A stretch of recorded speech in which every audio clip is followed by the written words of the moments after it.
Hello, I'm Rod Peppiatt from the Avenue Uniting Church in Blackburn, Victoria, coming to you from the lands of the Wurundjeri peoples of the Kulin Nations. Today, our worship gathering, our Sunday gathering, is continuing in the season of creation, and our focus in particular is on water and in all of the different forms that takes. I want to read to you two readings. Firstly, one from the book of Revelation in the Bible, New Testament, and then a contemporary reading from Randall Whaler that spoke to me as well. The imagery in the book of Revelation first up, written probably 100 years or so after Jesus. It's called the River of Life. Then the angel showed me the river of the water of life, bright as crystal, flowing from the throne of God and of the Lamb through the middle of the street of the city. On either side of the river is the tree of life with its 12 kinds of fruit, producing its fruit each month. And the leaves of the tree are for the healing of the nations. Nothing accursed will be found there anymore. But the throne of God and of the Lamb will be in it, and his servants will worship him. They will see his face, and his name will be on their foreheads. There will be no more night. They need no light of lamp or sun, for the Lord God will be their light, and they will reign forever. And then, as I said, a reflection from Randall Whaler. A meandering stream runs close to a rural church, near and dear to his childhood, with clear water in springtime, turned a sullied brown by summer's end. Its babbling sounds still echo in his mind with memories that are good. He'd sit on the banks with a fishing pole in hand, next to his best friend. A stone he would toss into the shallow brook, splashing the surface above, wondering where little waves go as the ripples returned to an even flow. It was a period of peaceful adventure with nature, a time he truly did love. Decades later, he'd reminisce as a smile formed, feeling a warm inner glow. Streams of people's lives flowed through the steeple-pointing church nearby, from the waters of baptism to confirmation and weddings, even unto dying. In the back cemetery, you could hear the life-giving water flow beneath the sky. God's love surrounding all who tread life's waters, tears of joy in the crying.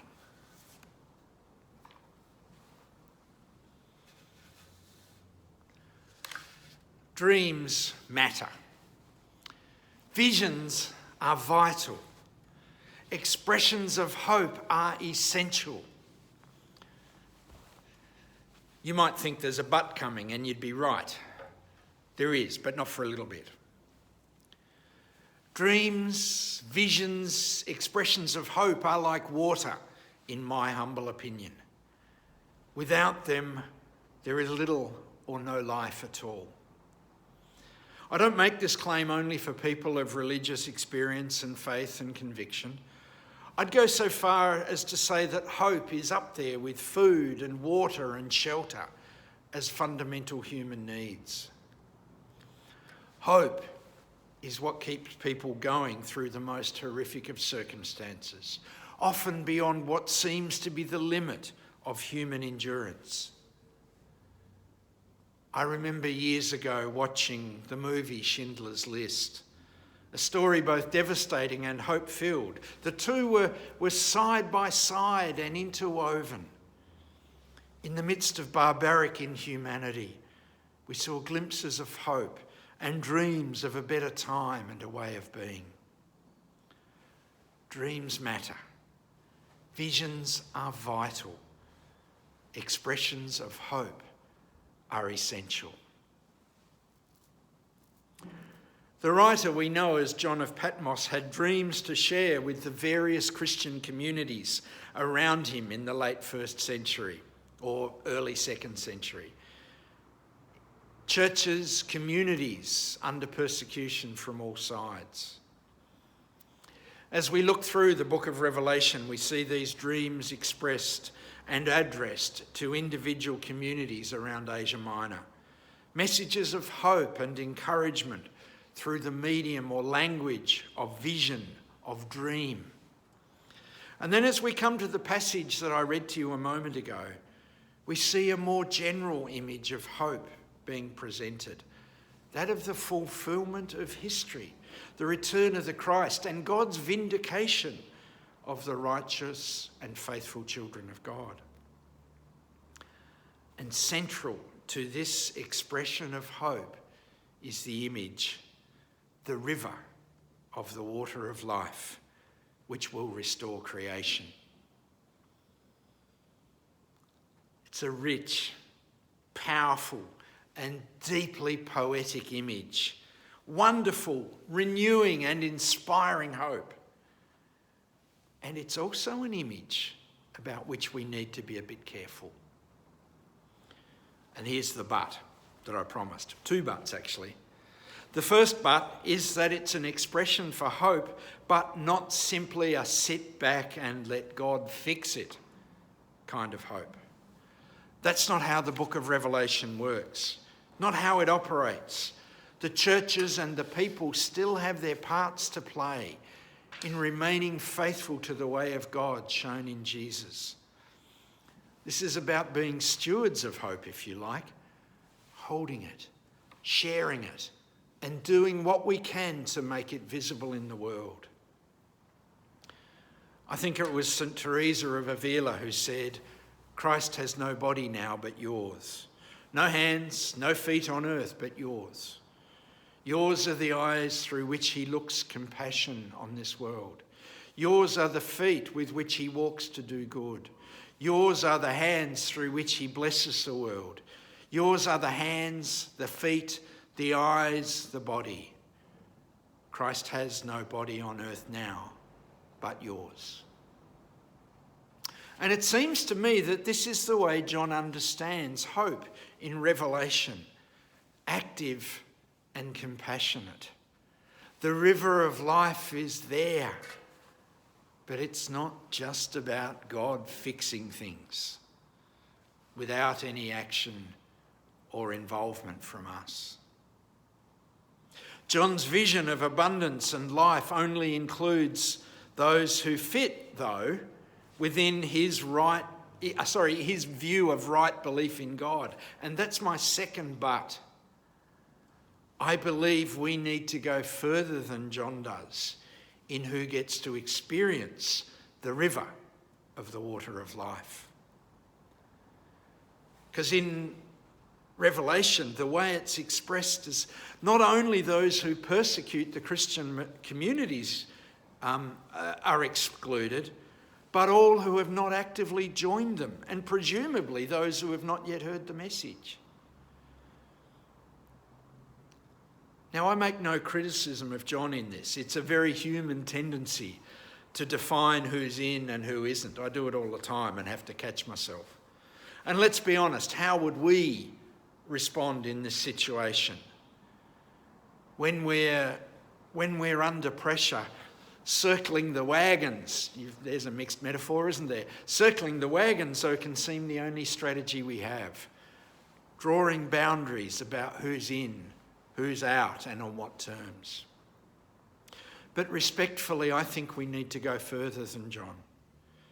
The passage raises questions in my mind about who has access today to life-giving, sustaining, creative water and resources for healing and living, both within the walled city that John refers to and in our world. I think we need to claim his promise, but for all the world and all its people, and not just for a select few. For John, it was the righteous ones who would have access to the water of life. In our day, It's largely become the ones who can afford it. So this river, this image, and access to it is a symbolic question, a question of grace and hope in God. And we can think about that in spiritual and symbolic terms, and that's fine and appropriate. But it's also a very real question in who has access to life-giving water and of its benefits, actual water. I've said a few times on my return to Australia how gobsmacked my wife and I were by the sheer size of the Columbia River and the gorge that it has created, which is the border between Oregon, where we were, and Washington State, where we also spent time. Now, we spent several days in the Columbia River Gorge, and it was fantastic. Particularly, we stayed at a place called Cascade Locks. Cascade Locks is beautiful, and it takes its name for a set of locks built there in the late 1800s, designed to make navigation easier and safer around a set of rapids which had proven challenging to river trade since white settlement. The locks eventually became obsolete when the Bonneville Dam was built in 1938. We visited there, and it too is pretty spectacular. But it was confronting to us as we did the touristy thing and we rode a stern wheel paddle steamer around the area to see alongside the dam and its power plant many fishing platforms used by the local Native American population. And it was confronting because the creation of the dam and the locks before it had removed a significant part of the wild salmon farms, the wild salmon, not farms in fact, but the catching of fresh salmon that had taken place for the Native Americans.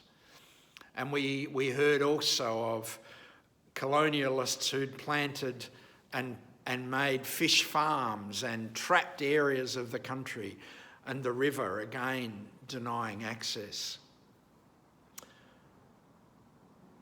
Those platforms, some still get used, but many are just relics now of the past, when the Native American population caught many more of the salmon that now get trapped behind the dam. And it was confronting, although it was also delightful, to chat with Ralph, one of that community, one of the Native American community, about how he and his people are a bit of an embarrassment to local tourist industry. He talked about being sort of found other accommodation, and then he whispered and laughed, "But I escaped." And he still uses some of those platforms. Who has access? Who has running water and a well? Who has neither? I'm sure we know the stories of women and children in many countries around the world who walk many kilometres every day just to fill a rusty tin with the day's water. Who has access to proper sanitation? And what's the water supply like for those who don't? Uniting Water has many projects that are about helping local communities get safe and clean water. And they give us the opportunity as churches in Australia, in the Uniting Church in Australia, to support that. Or we might remember the story of Flint, Michigan, and its lead-ridden water. I spent many years in South Australia, just down the road from Port Pirie, with its lead in the water issues that were talking about all sorts of terrible consequences. How about all the people around the world whose beaches and oceans are full of plastic and rubbish, let alone the people whose islands are disappearing altogether because of rising sea levels? I walk around Blackburn Lake sometimes, just over there, and it's a beautiful piece of water, benign and attractive. I turn on the tap many times each day to water or to drink, to wash, or sometimes, when we remember, to water plants. Our cats and our cats and our plants have better drinking water than millions of people on this planet. When you say it like that, it's overwhelming, isn't it? What can one person do? What we can do is to do whatever we can. I saw a statement once by Pope Francis, a statement about praying and doing. And it said this: you pray for the hungry, then you feed them. That's how prayer works. And I think it's actually relevant as we think about our world and its resources. We can and we should pray for the world and its people. Particularly at the moment, I'm very mindful of the water catastrophe that has struck in Derna, in Libya. And we should pray. But just as John's vision doesn't say, sit back and let God fix it, neither does prayer. It's deeper than that. And action goes further. It calls us to do what we can to be part of the means by which prayer is answered. Now, we can do almost nothing in Derna apart from support appeals. We can't do it all, but we can all do something. Perhaps we can do it through supporting water projects that help others who don't have the access we have. Perhaps it lies in being careful about our own water usage. Simple things like when we run the tap to get hot, don't just let it run down the sink. Catch it and use it. Perhaps it's honouring water as a sacred part of life and of who we are. These things can be spiritual disciplines as well as practical measures. They can be part of our prayers for the world and living our faith in God's world, however we understand God. I have an image that I love. It's an image of prayer, and it's water flowing on and through hands. And given what I've said about a moment ago about catching water, perhaps it's something to do well in the shower. We can catch some of the water, but there's more than our hands can hold. And the flow continues whether our hands are there or not. It is a symbol of grace and abundant life.